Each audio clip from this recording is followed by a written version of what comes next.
just can't tell it all. Hey, y'all. Welcome back to Daring Discussions, the podcast where we keep it real, raw, and righteous. It's me, your girl, Brittany Broaddus-Smith, the number one Christian sexologist and your favorite girlfriend. Welcome back for another episode of season 2 of Sex and all of the episodes we've had so far have been amazing. I'm not even going to go through that whole spiel again because if you haven't seen them all, you need to catch up. We're on like episode 9. What have you been doing? And this episode is no different. I have one of my good girlfriends and a colleague in the field that I absolutely love and admire. Shanae Adams is a mental health clinician. She is a massive level clinician. She is a doula. She is a maternal health liaison. She is a postpartum doula. She is a chef and a baker. But that's not what we talk about today. And she's going to get me for that. But she is all the things. So when I wanted to have the conversation about Black maternal health, about maternal health and its intersection with sex and sexuality, there literally was nobody else that I was going to call. And I am so honored to have her with us today. So without further ado, let's bring my girlfriend. Hey, girlfriend. Hey, girlfriend. How are you doing, sugar? I'm well. How are you? Oh, child, I'm yet holding on, honey. I am yet holding on, but God As long as is you're good. holding on, just don't let go. As long as you're holding on, that's all we need. Just hold on. Baby, if winging a prayer was a person, me, okay? But either way, please introduce yourself to the people and let them know why you are uniquely qualified to have this particular conversation about sex and maternal health. Well, after your beautiful introduction with your better lies, because I'm not a chef or a bake. I know how to cook and I know how to bake. That does not make me a chef or a baker. He is lying. Go ahead. So I'm Shanae Adams. I'm the owner of Wellness from the Womb, providing birth doula and mental health services. I'm a mom of 2 boys, one who is turning 18 that I just cannot take right now. Tears. And I'm a clinical psychotherapist, and I deal with children in the school setting, providing mental health services for those children. I've been a doula for about 4 years now. Wow, look at Yeah. that. Yeah. Look at that. I remember when you started your Babies. classes. It was like crazy, right? Time flies. Mm-hmm. And I have been a clinical therapist for what seems like forever. And I have been a mom for 18 years. So yes, Wellness from the Womb. I got the idea just from working in the mental health field with children. The thought came to me with seeing so many children who have diagnoses with behavioral and emotional disturbances, and just having those type of collaborations with the parents. In therapy, one of the objectives is to teach transference of skills. So it would be like I'm teaching a kid Monday through Friday these coping skills and interventions, and then on the weekend the ball kind of gets dropped because those interventions aren't being implemented in the home. So Wellness from the Womb kind of got planted because I wanted to see the difference in diagnoses if it was like if those interventions and coping skills were being taught to the parent while the child was in utero. So during prepartum, postpartum, during pregnancy, just kind of teaching those skills to the parents so that once the child is born and as the child grows and develops, those skills can already be kind of instilled in mom and dad and be transferred throughout the child's life. So it's just bridging the gap between maternal and mental health and bringing it together. And then also as it evolved, it just became into like I said, it started with the kids, but then I started noticing well, mom is dealing with some things that we all deal with during pregnancy and postpartum that we don't really know we're dealing with, or we don't really know how to cope with. Um, Something as simple as, having every intention on breastfeeding, and when baby gets here, our milk supply is low, or milk's not coming in, and now we get this mindset of, feeling defeated, feeling like our body has failed us, feeling like we're failing our child, when it's not the case. So it's kind of just giving people the information that they need to have a good experience in transition to motherhood. I love that. And I love that also you have been able to name the things that has typically in our community Mm-hmm. are not often talked about.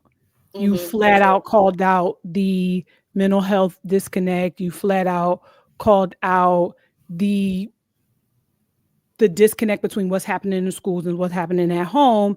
And by going to the source, Mm-hmm. which is that maternal child relationship, I absolutely love it. So when you first started talking about doing it, I was like, yo, that's so dope, because there's so many doulas, and they're like, doulas, midwives, they're, all over and doing the Mm-hmm. things. But I feel like the way you approach it is giving skills and experiences that'll run the lifetime, right? Right. And so, and even beyond, like, even with, not beyond, but even with the, like, the postpartum support Mm-hmm. that you offer, that type of, like, having a night nanny and all those kind of things has Mm-hmm. been kind of really popular by, like, TikTok and all of that lately. And, like, white women and women of other cultures, they've been Yeah. doing it forever. Like, you got, like, Yeah. their parents come and move For in. them it's Yeah. been like a privilege, and for us Right. it hasn't been accessible to us. Right. So a Right. lot of, and we also have the cultural mentality of it takes a village, so we get support from extended family. But what about people who don't have that extended family? Either you're not close, just your interpersonal relationship is not close, or distance. Right. Right. So yeah. And to think about, like, I saw when that first, I think one of the videos, I can't remember the video, but there was a video that went viral where this mom was sharing about the fact that she had a night nanny and how Mm-hmm. she didn't wake up in the middle of the night, like she pumped. And so she was breastfeeding, I think, and then the baby was still getting breast milk, but she wasn't nursing at Mm-hmm. night. And just that transition from the hospital Mm-hmm. home, and, like, really, like, the stuff that we have just taken on as typical Mm-hmm. experiences for newborn parents of newborns, of, like, sleepless nights and, Yep. being wore out and, tossing and turning, baby crying all night. I love that. And that's part of this sex and theme for this season, is to really highlight those intersections, but really moving away from things that we've just accepted this as normal. For And sure. just because it's typical and happen all the time, doesn't always have to be like this. I Yeah. wish that I had somebody that could get up with the baby in the middle of the night. And I Mm-hmm. would even consider my experience different from others. Like, my ex-husband at the time, we agreed while I was pregnant. Listen here, I'm not about to be up and down, in and out the bed every 15 minutes because this baby want to cry and you laying Right. right here asleep. I Yeah. understand you gotta go to work, and I understand it. And I'm nursing, so I'll stay up with the baby. But Mm-hmm. when they cry, you get up. You go Right. get them, bring them Right. to me. Once he on Right. me, like, you ain't gotta make the bottles and do all of that because you still have to go to work. I understand. Yeah. But bring them to me, because once he got out of the bassinet next to my bed, you getting up to go get him. And I know that that's not. I've heard stories that that's not common. Yeah. People say, "Oh, you so lucky that your Yeah, for husband sure. It's helped out." crazy because trauma is normalized in birthing experiences, which is Talk about it. sad, because part of me being a doula is to help you have the birth experience that you envision for yourself. And I so wish that as soon as somebody tells somebody they're pregnant, you want to go into how traumatic your birthing experience was, which causes fear in the other person, especially a first time mom. If they have it, every birthing experience is different and circumstances are different. So to give unsolicited advice of it's going to hurt, it's going to be this, you can't do that, oh, sleep while the baby sleep, it just makes it it just makes it so unappealing. And Yeah. that's not the case, and it doesn't have to be the case. Yeah. So Yeah. it's just about changing the narrative of what birthing in the experience of motherhood looks like. Yeah. And I love that. And I think that that is what I feel when I first heard about what you're doing separated you from others for me, Mhm. is that is not just birthing, but the experience of motherhood Correct. all together. Yeah. Because you, like, you already know my testimony, me and motherhood. I Listen, do it, and I would argue that and I you do do it it so well. well. And you do I will it so argue that I well. do. I have questions some days, But you do it but I'm well. making my way on through. But you know what I However, tell people? But you know what I tell people? At every stage of motherhood, this is your first experience with that stage, with that yeah, child. So it yeah, will always be new. It will always be ever changing. What you yeah, did with one child at 12 may not work with the other child at 12. Because yeah. we both got boys and they both polar opposites. So Two absolutely positively totally different kids. And it is that new experience that would make you question if yeah, you know what you're doing, because it feels brand exactly. new all over again. And Yeah. also, while there are some shared experiences Mhm. among mothers, among Black Yeah, moms, and all of that, there are also some wholly unique for things sure. to just you, because you know my oldest. I am certain that I am the only one But with a you're kid. not. That's the thing about it. I'm You not are the not. only hated on the earth. I'm telling you, I do. I know it. I done looked for the books. I That done searched. I done Google. Baby, the doctors be like, sis, he is I don't know. uniquely made just for you. But My there God. is a mother who shares the same experience. We may not know Mm, her, but there is someone who has yeah, the same experience. I don't know. But with that said, I do wonder what my thoughts about motherhood Mm-hmm. would have been had I had a you, right? Mm-hmm. And even prior to my time beginning in or stepping into motherhood, had the women in my family had Yeah. somebody like you. Because Mm-hmm. really my angst and my aversion to parenting came from watching them, Right. came from watching them parent, behaviorally challenged Yeah. people, not me, because I was a joy. Right. You were just an I angel. I was I'm I sure was of a it. joy. I mean, I had a little mouth. I had a little mouth, but I didn't want to get in trouble. I don't like getting in trouble. So I never, but also I saw the mess that the others were doing, and I was like, yeah, I don't Yeah. want no parts of that. So if Mm-hmm. my mother and my grandmother had additional support, because like my grandma was the oldest for daughter to Mm-hmm. a single mom, a 15-year-old single mom with a 42-year-old baby father, which, Oh, okay. that's So another story for trauma, okay, for a another whole nother day. podcast, honey. Okay, it is. So you have that, and then my mom was the oldest daughter to a single mom who was my grandma was sent up here from down south because she got pregnant and they didn't want nobody to see that. Mm-hmm. And then now you have me, the firstborn daughter to a single mom, and I'm just like, I don't. I want to be doing my job, excelling in my career. I don't want no parts of this. But Yeah. then when that man was like, if we gonna do this, I need some insurance. Ew. And so I had to, I didn't want no kids, but I wanted him. So And you so betrayed decisions yourself for had to that be, man, but that's another story for another again, another podcast. podcast, another podcast, another podcast. But even with that said, like I said, at 12 years old, motherhood is not for me. I knew that. But I've shifted my thinking for the purposes of relationship. However, Mhm. and on this end of it, I think about like if I was in a different tax bracket, if I had Mm. a live-in nanny and some of the like invisible labor of motherhood, if Mhm. I didn't have that, would I feel the same way? I Mhm. still argue I probably would, because I just think that some do, some don't. Mhm. And I just don't. I will because they care. But look at how generationally through your family, right? The transition to motherhood has not been pretty. Yeah. So not even if you were in a different tax bracket, but if you saw different experiences Yes, generationally, absolutely. Absolutely. that may have changed that may have shifted your mindset in itself. So like you Absolutely. said, a 15-year-old with a 42-year-old, a single mother. So it's like the struggles that come with being a single mother, the struggles that come with being a child, having a child, it all, Mhm. and then to be moved from one state to another because of the shame of being pregnant. So it's putting a label on pregnancy. Not that pregnancy is this beautiful thing, but pregnancy is a mistake. Pregnancy is shameful. There's so many negative things Yeah. connected to it Yeah. generationally for your family that Yeah. you were already turned off by it before you even Absolutely. knew what a good experience was. Yep.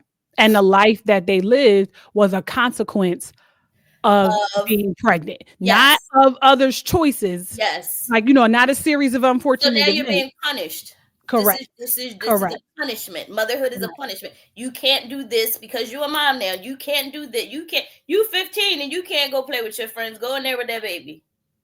But instead of having that support and village to help, you're being Yep. reprimanded for something that happened. Right. And I had a village. Have. Right. Well, yeah, I have a village. Like, I used the past tense because of my mom, Hmm. rest in peace.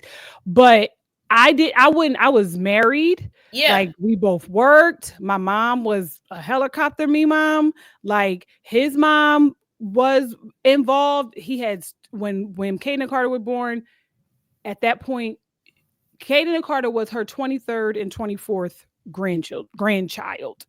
So, like, right, the family was deep. So my kids essentially were born into a very different environment than Hmm. what I was born into. So you would think that would have shifted it, but it didn't, because I found myself repeating the I'm in this by myself patterns of single motherhood, even though I actually Because wasn't. that was what was embedded in you Correct. generationally. Correct. So even with the village, you still were resonating on what Yep. your family experienced. Yep.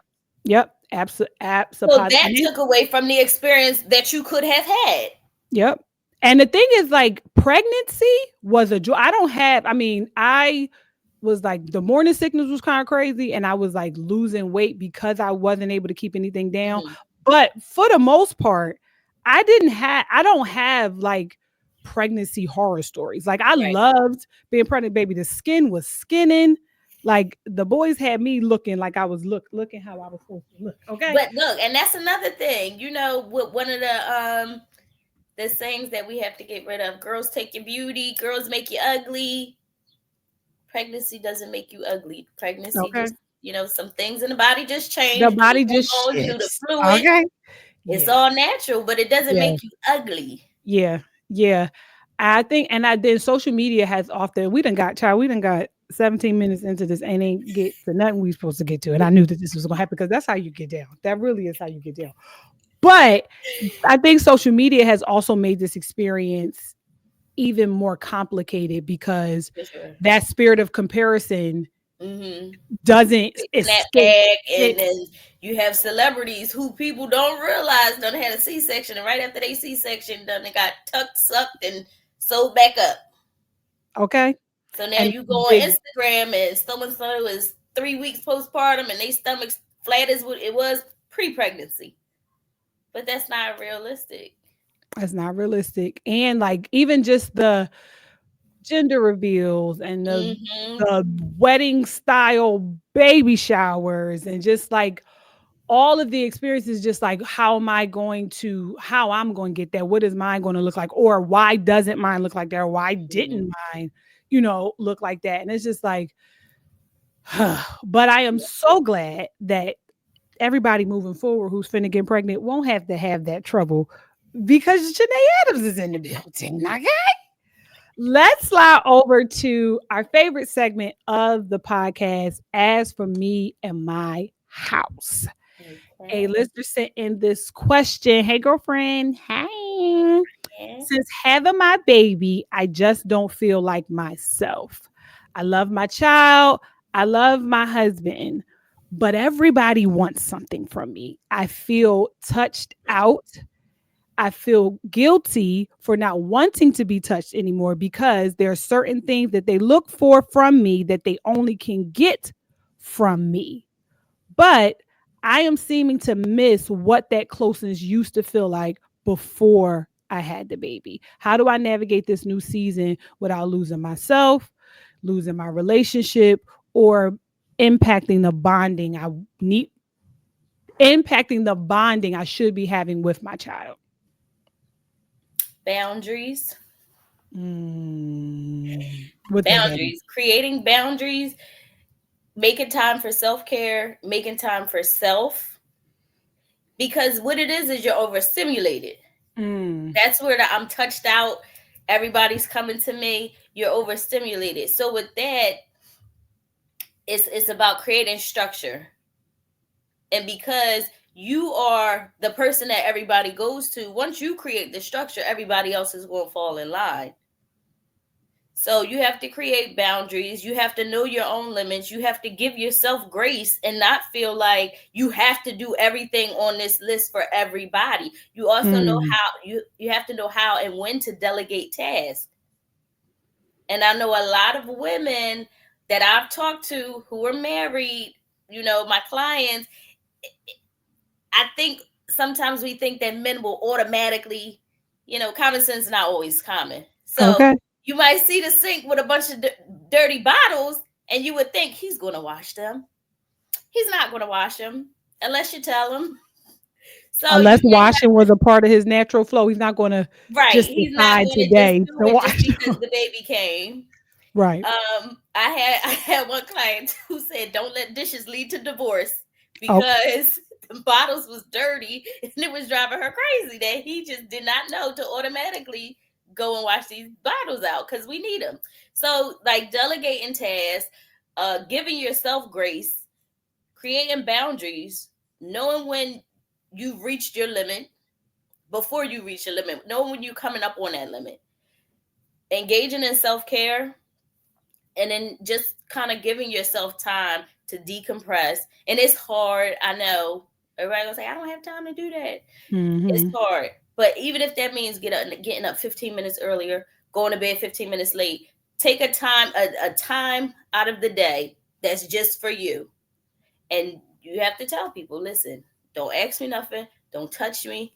Unless somebody is bleeding or on fire, do not disturb me. If that 15 minutes is an extra 15 minutes in the shower, extra 15 minutes in the bathroom, they think you're sitting on the toilet or just in the bathroom sitting on the floor. You have to find time for yourself, as hard as it may be, because what you're saying to yourself is you don't deserve 15 minutes out of your day. Jeez. And that everybody else deserves your time but you. Jesus. And the thing about it is, when you are the person that everybody goes to, once you burn out, who are they going to go to? Exactly. Who are you going to go to? Yeah. So you have to give yourself that time to decompress, that time for self-care. You have to create healthy boundaries. You have to say no sometimes. I can't do that. I don't have the mental or emotional capacity to help you right now, but I can help you in an hour. And I think because we have this mindset of, women, especially Black women, are just supposed to be the end all be all, can do all. Mm-hmm. And we carry it like a badge of honor. It's like we get tired too.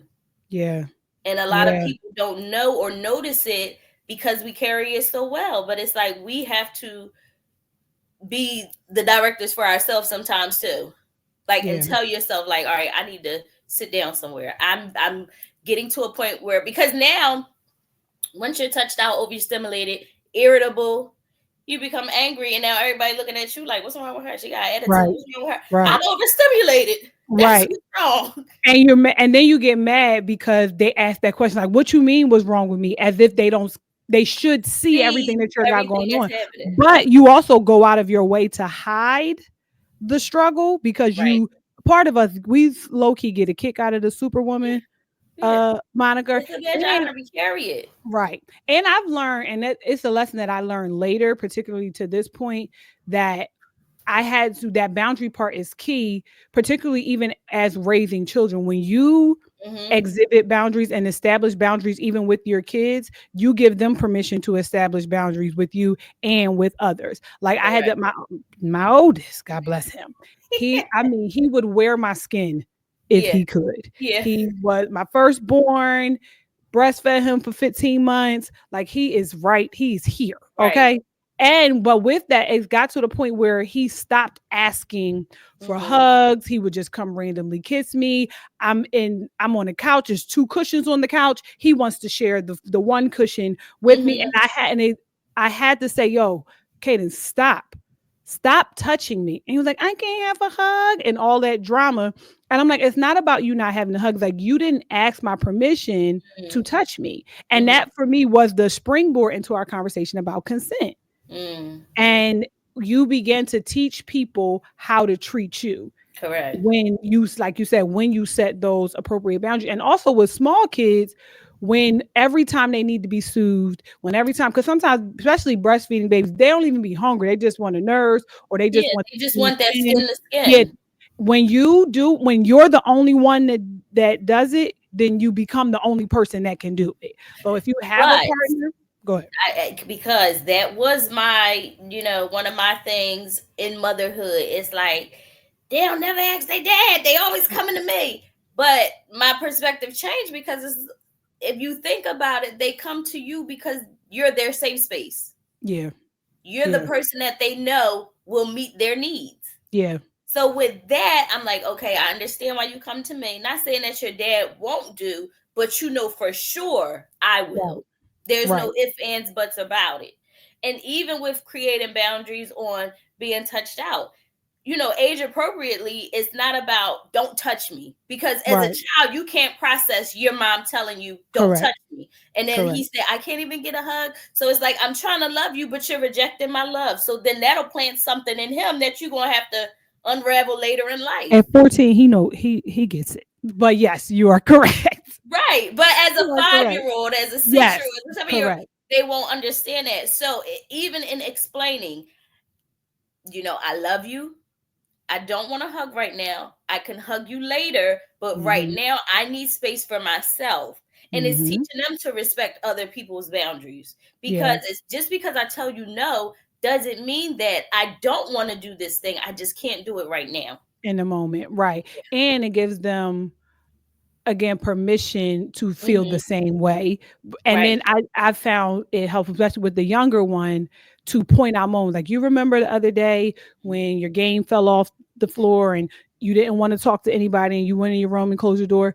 Mommy has some moments like that. Matter of fact, Correct. mommy's having a moment Correct. like that right now. So I just need a few minutes, and then how about I come get you and we'll cuddle once I settle down. And Correct. just letting them know what's happening along the way, just like you, so like you said, so that they're not feeling rejected, but you're Right. still setting a boundary in an age appropriate way. Just like with sexuality, there is age appropriate conversations to have at all points, and they should all be building blocks for the more complex and nuanced conversations. Like setting boundaries with small children, again, is that building block towards healthy conversations about consent. Right. And And I was going to say that, like, it even teaches your child to have respectful communication in a language that they can speak. Because mm, as a culture, there's this thing, oh, go hug so and so, go give so and so a kiss. But that also goes into consent and boundaries. And maybe they don't want to go hug and kiss on so and so. right. But So and so now they have the breastfeed. language to say, I don't want to do that. Where, our generation, it was you just go do as you were told and go hug and kiss Hmm. on so and so. But yeah, it teaches them communication. It teaches healthy boundaries. It teaches respect Yeah. for themselves and others. Yeah, yeah, I love that. So for a second, so that's what you would do. Say that's what I would do as for me in my house. That's what I would do for me in my house. As As the say, as for me in my house, that's what there I we would go. do. Thank you. Yes. So, but that's a good transition into this question that a lot of women. That's just one example of the emotional shifts and weight that women and mothers carry pre, during, and post Hmm. partum. So in your work specifically, how do you help women navigate those like up and downs of the emotional shifts that happen as they navigate maternity at the different stages? So, I mean, the shifts happen for a number of reasons: hormonal, emotional, and like I said, you're just at a new phase in life. So there's a lot going on outside of becoming a mother, whether you're a new mother or a mother again, you still become another person. And a lot Mm. of times, especially with new moms, is grieving the loss of who you once were Ah, and introducing yourself to who you're becoming, because life is going to look different whether you're on baby number 1 or baby number 5. Life is still going to look different. So the biggest thing that I always tell everybody, grace is the biggest thing, mm. because we will beat ourselves up. We are our worst critic. You missed one bottle feed, you the worst mom in the world. You missed a diaper change, the baby got diaper rash, it's all your fault. The baby got thrust, it's all your fault. Give yourself grace. Yeah. Give yourself grace, because again, if it's baby number 1, baby number 5, this is your first time being here, so you are still learning. At baby number 5, you may have the routine and the basics down, but this is your first time being this age with 5 kids and a newborn. This is the baby's first time meeting you, and your first time meeting the baby. Yeah. So y'all And are the in a siblings learning first phase. time meeting a sibling. And the siblings first, everybody's at a first at some point. Everybody's new. Yes. So you Yes. have to give yourself grace for the learning curve of it. Like you have to know, like, you don't have to get it right. Mm. Give yourself Mm. grace. You're going to make mistakes. You made mistakes with the first 4. You're going to make mistakes with baby number 5. With baby number 1, you're going to make mistakes. Yeah. I love that. Give Yeah. yourself grace. Yeah. Cause, and what I'm hearing from that, the grace is that also divorcing the idea that a good mother is a perfect mother. Correct. Yeah. And if there is a perfect mother, I'm Please bring her check to on the them front. kids and check Please on them kids. bring her to the front. I need to talk to her. Okay. I need And to know how she did it. okay. And I'm like, Mom, can you step outside? We need to just have a conversation with the kids real quick because All right, is everybody okay? is everybody okay? Okay. Yeah. And again, social Right. media gave another opportunity for people to try to live this life that Yeah. doesn't really exist. And I can imagine, correct me if I'm wrong, that is a greased pole down into postpartum depression. Yeah. Trying to live up to other people's expectations, trying to, like, Yeah. the comparison of what people online life look like. And if you notice, I don't know if you've seen it, but there are some people who will post content on social media. It's like, oh, what everybody sees versus reality. And the reality is she's having a whole emotional breakdown, crying from being overwhelmed, or, you know, other things. But on social media, it's like, I'm Betty Homemaker and I'm baking cookies, the baby on my hip, and the house is immaculate and everybody's fine. But that's not the reality. Baby, if you could see what's in front of this camera or behind this camera and to the right of me, baby, troubled And on guess every what? side. It is all right. It is all right. Troubled, troubled on every side. Okay. It is all right. Baby, the enemy came in like a flood. I'm just waiting on the Lord to raise up the standard because this here it's not real. Now there are a few Yeah. people who live the life that they present, but Mm-hmm. then there are a few people who don't. But even the ones who live the life that they present, you still don't know the full story because Correct. this is social media. This is Yeah. a job. Just Yeah. that you know as much about your coworkers as you do about these people on social media because they show you what What can they fit want you in to these see. edited, clipped like versions. And the parts of their house that they walk through is because they're okay with you seeing it. There are Mm-hmm. parts that you may not see. And even if they show you their whole house, there's parts of their life, their conversations, there's bits and pieces of it that is supposed to be curated so that it can beat and navigate the Right. algorithm, and you cannot live and you should nor should you try to live up to that and be the mom that you are. And I think that was one of being the mom that I am and being the woman that I am was is the lessons that I'm learning Mm-hmm. right now at this age because I had very strong ideas of what a good and a great mother are. Mm-hmm. And like I have my people like you are a phenomenal mother. Our friend Set is a phenomenal mother. And I look at y'all and it's like the things that y'all do effortlessly. And I'm Mhm. like, I would never even think about that. And or I don't care, child, whatever you want to do. And it's like I honor it, and it's like I'm never going to do that. And the thing is that I I think I said to my therapist once, I was frustrated because I find myself becoming more and more like my mom as a mother. And Okay. she stopped me dead in my tracks. And just as my therapist ran down the list of all the ways that Yeah. I was different from my mom.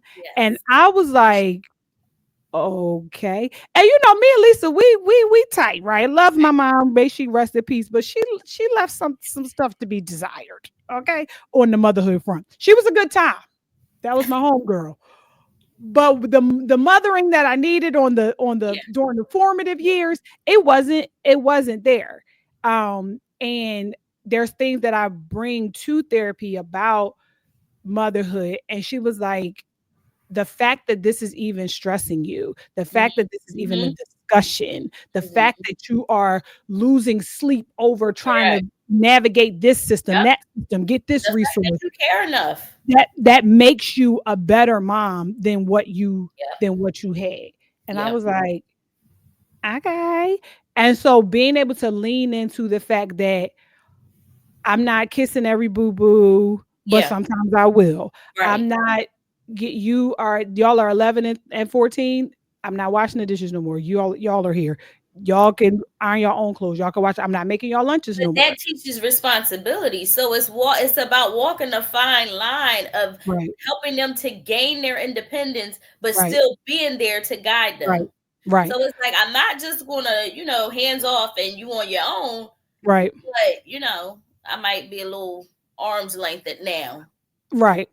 But it was hard, like moving from a 3-story, 3-bedroom home where they had their father right there, and there were certain things that they didn't have to do, didn't chores that they didn't have. And then coming here, and I'm like, oh, it's the three of us in here. We gonna have to band together. Like Yeah. we in this, together, but ignoring the fact that when they were there, they were 5 and 7, and there were certain things that they shouldn't and couldn't do at that time. Now at 11, 14, yeah, they absolutely should be able to take the trash out. Yep. And so it's not like I'm not washing my hands Yeah. of the responsibility or of them, but as you said, I'm instilling in them skill sets and responsibilities that can serve them as they grow. Caden will be on his way to college soon. He needs to know how to wash his own clothes. He needs Correct. to know how to wash this. He needs to understand that if your room is not clean, then there are consequences, or you uncomfortable, clean it up, Right. and Right. it was, but give it like that grace word again. I really struggle, particularly as it relates to motherhood, Hmm. to give myself grace, because the expectation is the people who I admire, they don't struggle with this particular thing. And so I'm falling short because I'm struggling with this particular thing, which we know is not the case. Yeah, because in that, what I may not struggle with, or you may not see me struggle with, Right. one That is, part. how do I cope?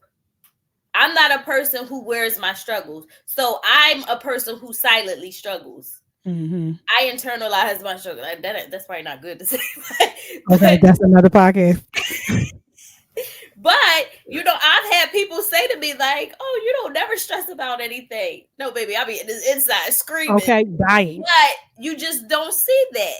Right. So it doesn't mean that I'm not struggling with something, or that something that I may not struggle with, but something you may not struggle with. And I look at you like, well, how is she not Hmm. screaming? Hmm. So Very that's a true. comparison again. Just because we have different struggles or cope differently or show it differently doesn't make Yep. one better than the other. Yep. Yep. And I think there's like, even that the way we define a good mom For sure. is really coded language and very like limiting language, when really your children really should be the people who have the idea of what a good mother is. Because when I think about, oh, I didn't do this, I didn't do that, my Mhm. kids are like they could care less. They're They not not worried worried about it. about it, not think about it. And they still, like you said, they still come to you when they need something. They Yeah. still come to you when they're in trouble, when they're upset, when they're sick, and all. They still, like, I have a custody arrangement, and I hate this, and I don't blame their father. I blame the kids. It's 100% the kids' fault. But they will go over there with him for their 2 weeks, and I mean, will have a flesh eating bacteria eating away through their knees, and they won't say a mumbling word to him. And the second they walk in my door, they strip down to their clothes. Mom, look, what's this? And now I'm calling him like, you ain't see that. He like, nah, I didn't. And I had to realize, like, if y'all walk around naked here, that means y'all are going out of your way to not address it with him. And again, it's not his fault. He's not negligent, but for whatever reason, the boo-boos and the sicknesses and the illnesses and the whatever, you come here. Because they relate you to being the person who makes them better. And I'm starting to appreciate that. Yeah. But then sometimes it's like, call your daddy. Right. No, for sure. It's like you Call your daddy. was just with him. Right. And then, but even when they call me from school, I'll listen, like, oh my goodness, oh, I'm so sorry. What did the nurse say? We'll go through all, like, okay, you can't, if you go back to your class and if in an hour you still can't take it, call your dad. He'll Right. come get you. I'll listen to you. But Right. I'm not doing anything, because that's the part that I had to separate. I had to welcome the idea that they look to me for safety, but that does not mean I have to take all the responsibility for Mhm. keeping them safe or addressing whatever need they present, because I do have a co-parent. And so Right. I took my cape off But what long I've time realized, even with my 18-year-old, so he's in the, he's about to graduate, go on prom. So now his thing is he wants a car. His dad ago. said he's buying him a car, but for some reason I get the videos and the links to the cars that he wants. So I said, well, why you not sending it to your dad? That's who is Okay. purchasing the car. Okay. But Okay. what I realized, because what he said to me, he sent me some cars and he said, which one should I send my dad? So Oh, to me, I took it as you value my opinion, yeah. you trust my guidance, you trust what Yeah. I say, and you want my support. Yeah. So with that mindset, I don't complain about it anymore. I pick out what I pick out, and from that he decides what to send to his dad. Yeah. So even with the boo boos and the kisses, it's like, okay, you need me to comfort you. You want me to reassure you and make you feel better and all the things. I'm going to do that, but then ultimately, you're still going to go to your dad. You're still gonna go to your dad. Yes. And that also is one of the things that I have seen contributes to postpartum, Mm-hmm. is not having that person to say, oh, you also can go to your dad. Like the weight Yeah. of, I didn't make this child by myself, but Yeah. I feel like I had to carry all the responsibility of this child by But myself. sometimes, depending on the other parent, you know Hmm. what I'm saying? Hmm. Sometimes, just We get sometimes, it. We get it. it's easier. It's We get it. easier. Listen, what's understood don't need to be explained. Just sometimes it's easier to just navigate without any questions asked, any interference, Yeah, and just go baby. boom, boom, boom, boom, boom. Yeah. Yeah. Depending on, The situation, everybody's situation is situation and what you got going on with them. yeah, yeah, yeah, yeah. So So it's just, yeah. are there any other or anything that can be done beforehand to kind of safeguard against postpartum depression? So with postpartum, there isn't necessarily anything that can safeguard you from postpartum, because postpartum is a mental thing. Mhm. It's the brain.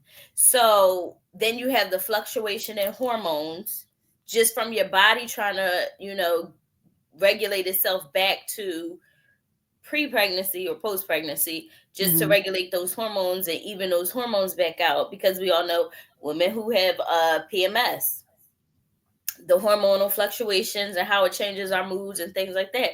So that also, those types of fluctuations also happen postpartum. So I wouldn't say that there's anything to like prevent or safe. Like the safeguard is using your resources, using your supports, not being afraid to say that you need help when you need help. That's good. And grace, having grace. There we go. Because there's also levels to postpartum. There's postpartum blues, postpartum depression, postpartum rage. Mm. There's levels. So you also have to know the warning signs of each and know when you need to go seek professional help. Because it may be something that, writing in a journal, some quiet time in the bathroom is just not going to be enough. So Yeah. you have to know when to seek professional help as well. And Yeah. just, going into life with a plan. So even with being a doula, we create a birth plan while you're pregnant, right? This is the plan of how you envision your birth and delivery to be. Does everybody's plan go accordingly? Absolutely not. Because anything happens during the birthing experience is unpredictable. Mm-hmm. We don't just toss the whole plan out. We use what we can use and we adjust to what we can. So just having a plan, a birth plan, a postpartum plan, that can be the groundwork for kind of unloading some of the invisible load. Yeah. That's good.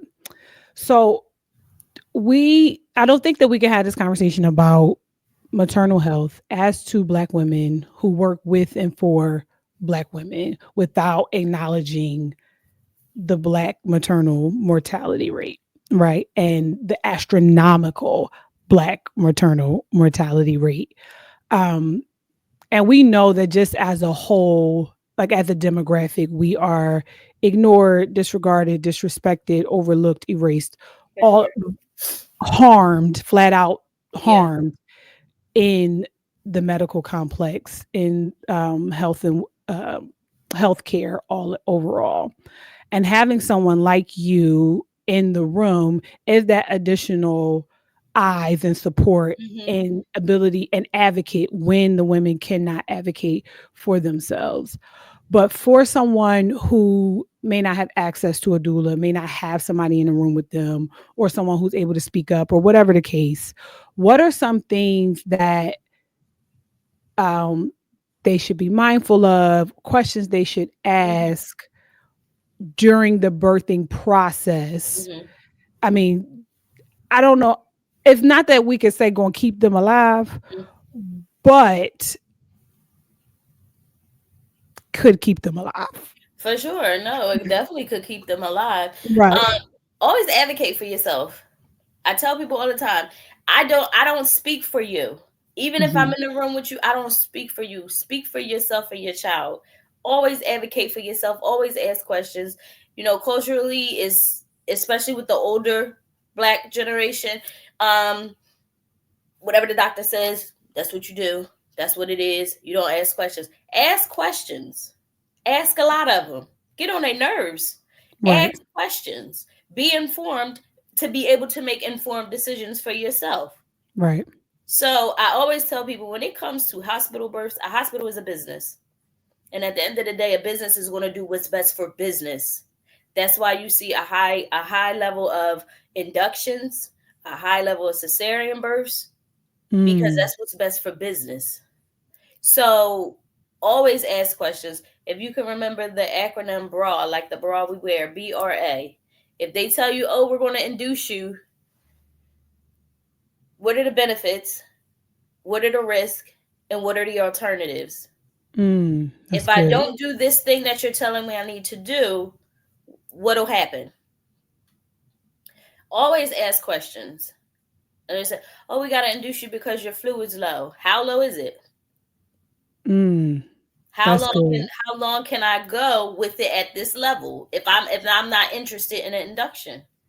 Because you don't have to do an induction. Some people want the experience start to finish of labor and pregnancy and delivery. Not because I'm gonna tell you, my oldest son, I got induced. I was 22 when I had him. I got induced. But in retrospect, I'm like, I feel cheated. My water didn't break. They broke. I didn't have my dramatic, my water broke Right. story. You running red lights and all of that. Something running in the emergency room, like, I Like, need a wheelchair. Can somebody help me? Yeah, exactly. yeah. I didn't get I to want to go storm in the too. hospital with my drama. I wanted I that didn't too. feel Real bad. contractions. I felt cheated. So I was like, but if I knew then what I know now, I know that I didn't have to agree to an induction because his life or my life was not in danger. That's good. So, some people want the experience now. Trust and believe me, it made up for it with my second son because I felt every contraction. He was premature, but I felt it. I went in Mhm. there with my drama. And it was big drama. So, I felt it. But, ask questions. Advocate for yourself. If you say I do not want to do this, don't the main question is, how will this affect the baby? How will this affect me? Is this medically necessary? That is your key term. Is it medically necessary? That's If it good. is not medically necessary, then it is an option.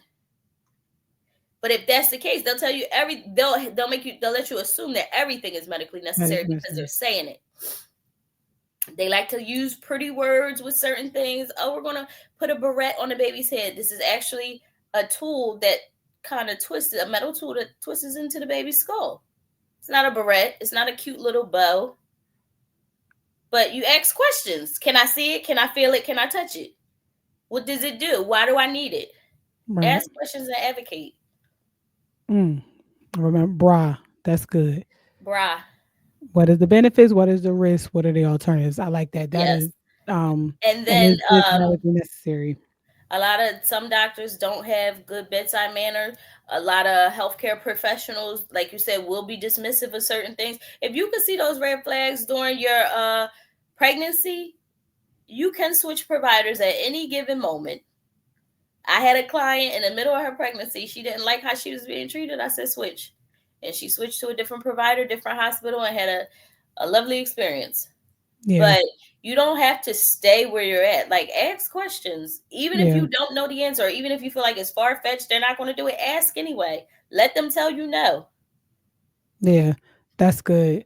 And so when you create your birth plan, I'm assuming that's something that you can talk about with the provider beforehand when things are, kind of telling. But what options do folks have for enforcing their birth plan Mm-hmm. during the delivery, like when it's not medically necessary? Like, so say for example, I was on oxygen for a little bit with Carter when I was in labor with Carter. So it wasn't really like I couldn't have much conversation. Mm-hmm. Would I be able to give the care team my wishes, and would they be liable for or not liable? Would they be responsible for following these things Mm-hmm. as long as it's not medically necessary to Yeah. change? Yeah, for Okay. sure. So what I tell my clients is once we complete the birth plan, I give them a copy. I tell them give it to your provider, and they should put it in their chart. And Okay. everybody that's there should know that they have a birth plan, they have a doula, if they have a doula or not, whatever their wishes are, everybody there should know. Now, unless, like you said, something is medically necessary, we have to go off the birth plan.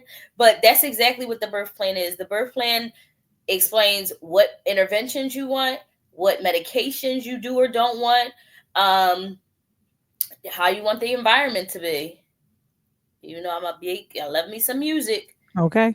When I'm there, it's a good time because it's Mhm. a whole playlist. We gonna play some because labor can take a minute, Right. but we're gonna make it enjoyable. So if you say I don't want pitocin, nobody should be coming in there saying, "Oh, we're gonna give you a little pitocin to get your contractions started." No, you're not. And you can always say no. You can Right. always say no, Right. unless this is medically necessary. Right. And so if you have that on your birth plan, but you're not in a condition to be able to say no, they are responsible for Following it, following up. And so yes. then if after the fact you realize you were given Pitocin and it wasn't medically necessary, we allowed to have a conversation Call with somebody. them people. Okay.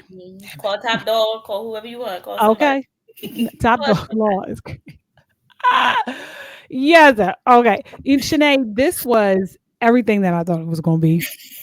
We did not answer none of them questions on that list, but this was a beautiful Yes. conversation. It really spoke to the experiences that we all Mhm. had. It gave hope for people who are looking forward to pregnancy or mothering. And even just like this last part, I love those key takeaways and the type of questions and things that folks should and could be able to ask. So as we get ready to close, what would be your one takeaway for current moms and one takeaway for future moms? For current and future moms, it will Okay. always be give yourself grace. Come on. It will always and forever be give yourself grace. Don't be so hard on yourself. If your child is breathing and happy and healthy, you Okay. are a perfect mother. That's it and that's all. Okay. Perfection is an illusion. We want progress, not perfection. There we go. So, like I said, if your baby is happy and healthy, Okay. that's And the even if they got goal. a little health issue, I mean, you even if they got a little health they issue, it's going to not all your those doctor's fault. But I appointments. mean, healthy as in like they not walking around with a Okay. concussion because you was negligent and let them Okay. fall off the As table. much health as they have access to, they Yes, got. Okay. but yes, as long as they are happy, and even when they not happy, you Because know, kids like, emotions are temporary. So even when they're not happy, okay. if you know you are doing your best with what you have, don't look for perfection Mm, because you're gonna drive yourself crazy. So always give yourself grace. yeah. Always trust your body, trust your instinct, especially during labor. Trust your body. Your body is designed to give birth and it knows exactly what to do. Before there were doctors and hospitals, we was squatting and delivering babies in the woods. Why? So your body knows exactly what to do. So always trust yourself. Always give yourself grace. Always advocate for yourself. Yes. So I heard through the grapevine So cut that that vibe. you have a that you got a little project coming up I do. soon. Why don't you tell the people about So I'm writing a book. it? My book is called This Is Not Mental Illness, This is Motherhood. Mm, mm, So motherhood can make you feel like you are going crazy. You are crazy. Somebody's crazy, but this yep. is not mental illness. This is motherhood. So just all the phases of motherhood from, the obsessive compulsion phase where, we watch it standing over the baby, making sure the baby breathing. No, I used to do that. And Okay. I used to do the little poke him a little bit, see if he moves. Wake up, but don't wake up. Just move a Okay. little bit. Right. Just do that little Do a little them switch or little something wiggle. for me, so I know you're still alive. So anywhere from that to just like mom guilt is real, and Baby. I didn't realize how real it is, until like I said, I'm going through a grieving phase right now with my oldest turning 18. Mm. Gaining a lot more independence than I'm ready for him to have. As So an it's like adult. I'm grieving my baby not being a baby no more. Mm. He's an He's an 18-year-old adult. boy. I have to like bribe him for a hug. So all those hugs you turned down, Britt, you gonna wish you banked them. No, that's all right. I'll send Caden over to you. He will sit right on your lap all day. So I'm like, yeah. So I'm the mom, like scrolling through my phone, looking at all the old pictures, just crying and making myself miserable. Yes, but it's not mental illness; it's It's motherhood. motherhood. I love that. This book is going to be phenomenal and we need it. It is going to be and go and do all the things that what to expect when you're expecting didn't Yes, do. Now we yes, all read that book and it was very sound about white. That sounds about white. yeah, So, but I just but when you write it, I think all mothers, there's going to be a mother, every mother is going to find some piece of this for book sure. that they're going to be able to relate to because a lot of the things in motherhood that I've experienced that feeling seen or feeling like Hmm. I'm not the only one was reprieve in and of itself. My situation didn't change, Yes, the yes, circumstance didn't get any lighter, but just to know that I am not the only one Yes. doing this. It was Yes. like, okay, And I think that that's was real very, cool. very important for mothers just to feel normal. Yeah. Like, okay, I'm not going crazy. I'm Yep. not a bad mom. I'm not Yep. overthinking this. Yep. I didn't Okay, other ruin the people have been through this. Mhm. Other people share my experience. Other people have been here and can help me through this. So, yeah, Yep. for sure. It's like, I think there's like a universal language when it comes to motherhood. The extent of our experiences may be different, but we definitely had the same experiences.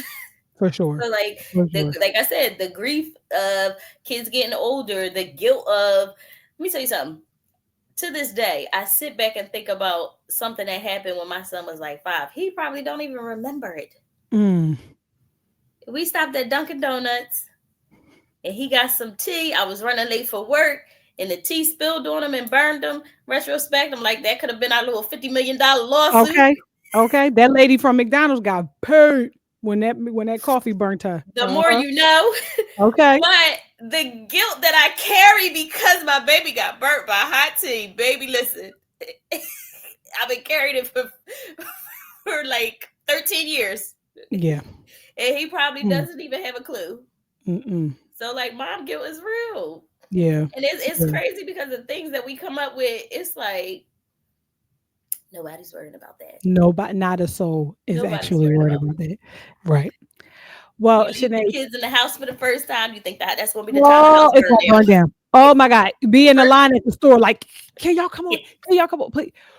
And now but even paying attention to that, like the fact that I graduated to run into the store real quick with them in the house mm-hmm. is at one point running in the store with them in the car was It's like, levels. It's levels. oh, I'm going to jail. Somebody's going to steal this car, and my babies are going to be trafficked, and I'm never going to I, see them again.